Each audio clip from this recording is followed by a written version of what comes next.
développer un mémoire et tout autre moyen de droit lié au préalable. Donc ce report n'emporte pas rénonciation à un quelconque préalable.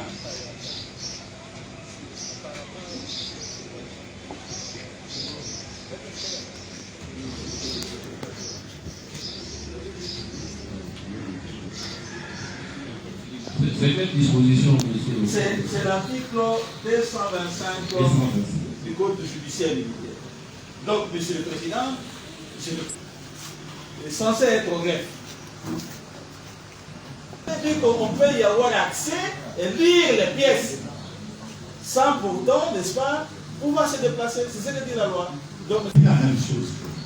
Écoutez, cette audience de première comparution qui visait non seulement à identifier notre client et éventuellement des prétendus co-accusés, visait aussi à savoir les faits pour lesquels il a été traîné devant la justice militaire.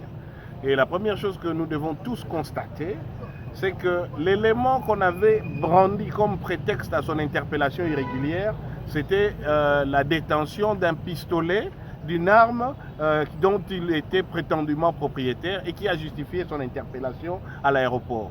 Aujourd'hui, cette accusation n'a même pas été retenue.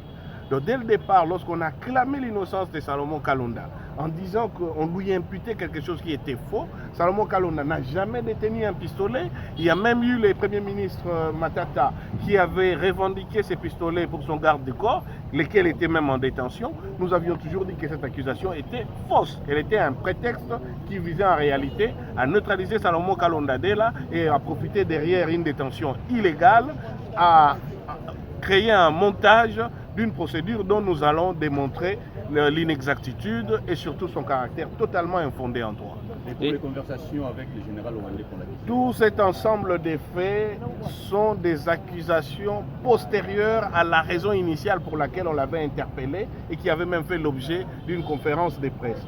Et issu d'une détention irrégulière, d'un ensemble d'accusations que nous allons, en temps utile, démontrer la fausseté au même titre que l'accusation du pistolet était fausse et aujourd'hui même leurs propres auteurs y ont renoncé. Donc nous sommes très sereins là-dessus. La seule chose à retenir aujourd'hui, c'est que la raison pour laquelle on avait arrêté irrégulièrement et détenu dans les services de renseignement militaire Salomon Kalonda était une fausse raison. C'était un prétexte, c'était une manipulation et ces auteurs n'ont pas eu le courage aujourd'hui de les soutenir devant la justice militaire. De la même manière, les autres accusations qui en découlent. L'autre chose aussi que nous devons retenir, et au regard maintenant du dossier que nous allons pénétrer, Salomon Kalonda n'a rien à faire devant une justice militaire. Et il n'est pas constitutionnellement justiciable d'une justice militaire. Et en tout état de cause, Salomon Kalonda n'a rien à faire devant aucune instance judiciaire de ces pays au regard des faits qu'on prétend lui reprocher. Pourquoi ce renvoi? Pourquoi ce renvoi? Ce renvoi a été accordé par elle-même la juridiction, parce que c'est aujourd'hui que nous savons contradictoirement ce qui lui est reproché, et c'est à partir de maintenant que nous allons pénétrer les dossiers, nous pouvons en obtenir copie, regarder les éléments de preuve retenus contre lui, et pouvoir préparer une défense que nous vous assurons qui sera efficace, conforme à la loi de notre pays, pour démontrer qu'il n'a rien à faire devant la justice militaire, et qu'il n'a rien à faire devant la justice, il est innocent. Par là, vous voulez dire que c'est un arbre qui cache une forêt politique? Par là, nous voulons simplement dire que ce qu'on lui a reproché était faux. On vous l'a dit devant les médias, on a organisé une conférence de presse qu'il détenait un pistolet. Aujourd'hui, vous devrez poser la question à ceux qui vous avaient invité à cette époque.